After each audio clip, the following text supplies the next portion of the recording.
It became extremely apparent that to be inclusive to all the new member states, that we had to meet the needs and the new challenges that these countries brought the organization. Hello, this is the Weekly Tradecast, a podcast brought to you by UNCTAD, the UN's trade and development body. I'm Sarah Toms. We're exploring how major events are shaping trade and development and how that affects billions of people around the world. This week we have a special episode looking back at some of our most popular podcasts over the past year and the many challenges they address. And what a year it's been. Economic recovery is still shaky and markets are volatile as conflicts in Ukraine, the Middle East and elsewhere fuel tensions and uncertainty. I spoke to economist Rolf Traeger, chief of UNCTAD's Least Developed Countries section, about the impact of the global food and energy shocks on the most vulnerable countries. If you look at the exporters of wheat, of rice, of soybeans, less than 10 countries account for as much as 80 to 90% of world exporters of these staple food items. So the minute you have a disruption in one or two or even three of these major exporters, this has an immediate effect on world markets. So there is a structural problem there. First of all, of over-concentration on the export side and over-reliance on import on the side of many countries, particularly low-income developing countries, several countries in Africa, but also many countries in the Middle East and North Africa. So we have some structural issues there which preceded both the outbreak of COVID and the outbreak of the war in Ukraine. Right. Now, it's not just food prices, is it? Because Russia is also a major exporter of fertilizers. So what are the prospects for the next harvest coming up? There has been a very strong rise in the international prices of fertilizers, which has gone even above and beyond the rise in exports of some basic foodstuffs. So this is an issue for farmers worldwide. But how do these countries react? That's quite different among different types of countries, meaning that high-income countries, rich countries, they can afford to subsidize their farmers and the costs of these farmers in terms both of fertilizer costs but also fuel costs. So they can moderate the price and the cost increase for their farmers. But the real problem is for low-income countries, for LDCs, whose governments cannot afford to subsidize the costs of their farmers. A global cost of living crisis persisted throughout the year with inflation high. Huge numbers of people have felt the pain of a sharp rise in interest rates. That's put extra debt pressure on everyone, but particularly developing countries. I asked Daniel Munavar from UNCTAD's Debt and Development Finance branch to put the credit crunch in context. We're dealing with a global problem that no individual country can solve by itself. We need multilateral solution. The first component is to ensure that countries can receive the resources they need for their development without incurring additional debts. So we have a mechanism, a compromise, a commitment for official development assistance, where developed countries should contribute at least 0.7% of their gross national income to developing countries. But this goal has never been met.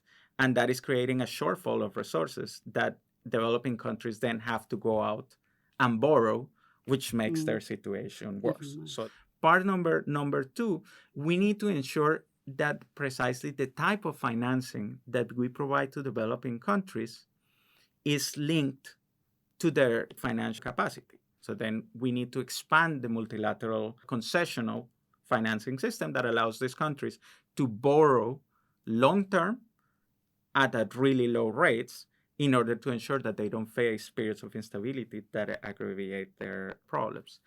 The third component is that we need to have a better system to solve when countries face a debt problem. So we need a multilateral debt workout mechanism, which is simply a way to ensure that debtors receive a fair treatment and that creditors also receive a fair treatment on an equal basis. And the fourth point, which is actually most important of all, is that we need to move towards a system where developing countries are better represented in how this international financial architecture works. Another big issue of 2023 was extreme weather and the impact of global warming. Richard Baldwin, head of investment research at UNCTAD's Division on Investment and Enterprise, told me about the urgent need to cut emissions and invest in the green transition. The need for investment in energy is enormous. It is, if you want, it's the biggest component of the investment needs in the overall SDGs.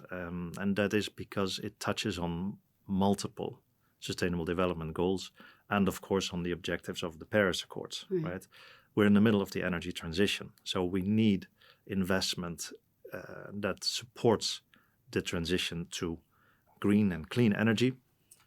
But we also need to still culminate a huge gap in terms of access to electricity in many developing countries. So it is not just about making the energy transition, it is also about providing energy for all.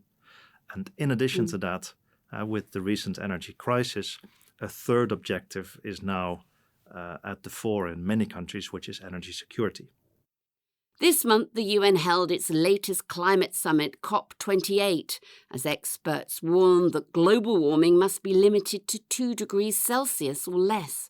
To understand how trade can make a big difference in protecting the planet, I talked to Chanteline Carpentier, head of UNCTAD's Trade, Environment, Climate Change and Sustainable Development branch. Until very recently, the climate community was not really looking at trade as a mean to help achieve the goals. And the goal is to stay within 2 degrees increase, but ideally less than 1.5 degrees, because we know that the impact are increasing exponentially as we get higher temperatures. And so we see this as a real opportunity because on the one hand, trade contribute to 1/4 of those emissions, but trade could also be helping us to reduce those emissions. For instances, by allowing access to the technologies to those countries to transition away from fossil fuel to renewable energy, to allowing consumers to have access to environmentally preferable goods and services at a cost that is affordable. Trade is part of the problem, but it's also part of the solution. Technology is transforming every aspect of our lives, how we work, eat, shop, travel and interact. I spoke to Torbjorn Fredriksson, head of the e-commerce and digital economy branch, about the risks and the opportunities. There are so many opportunities from digitalization that we are already experiencing. If you just think about the developments of the past 10, 20 years, how we are able now to pay with our mobile phone, how we can communicate with each other in different ways, how we can buy things online, how we can get things delivered to us digitally that we had to go to meet someone in person to have delivered before. So there's a whole range of things. And we also see the growing reliance on data and various digital solutions offering completely new opportunities for addressing some of the biggest development challenges that we are facing here in the world. At the same time, this is happening in a very uneven way across the world. So we see that if you took the case of e-commerce, for example, we know that in the most advanced economies, virtually everyone buys something online every year. Whereas in the least developed countries of the world, maybe 5, maximum 10% of the population is currently engaging in e-commerce. And the same thing applies when you think about how we can leverage all the data that is being generated online. And we don't have the same ability around the world to make use of this data. And there is big concerns that a lot of the value that is generated in the digital economy ends up in the hands of a relatively small number of players, especially the big global digital platforms. And that is raising questions about how the distribution of the gains is taking place and how we perhaps need to think about new sets of governing this evolving world. In 2024, UNCTAD will continue its work to support recovery, trade and development as it has for the past 6 decades. With UNCTAD celebrating its 60th birthday next year, I asked Danielle Hughes, Chief of the Records Management Unit, about the history of the UN's trade and development body. The archives is a treasure trove of information, and it is just waiting to be discovered by researchers who come in and look at the records. One of the more interesting or unusual pieces that is currently on display in our museum at the moment was a letter of request. I believe it's from Grenada, requesting the creation of an organization to monitor and to look into UFOs and other phenomena. So, and then we also have discovered that UNCTAD could have possibly been placed in Rome as opposed to Geneva in the 1960s. Really? And the discussion behind that and why Geneva was chosen over Rome. So the archives are full of fascinating information. Just needs people to go in and delve through the 15 linear kilometers.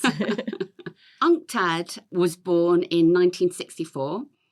Why was there a need to set it up as this separate agency to support the trade and development issues of developing countries? So the decolonization process, it gives us a good explanation to why UNCTAD was needed at the time. In 1960, 17 new countries joined the United Nations. 16 of those were from Africa. And it became extremely apparent that to be inclusive to all the new member states, that we had to meet the needs and the new challenges that these countries brought the organization. And this was especially apparent in the field of trade.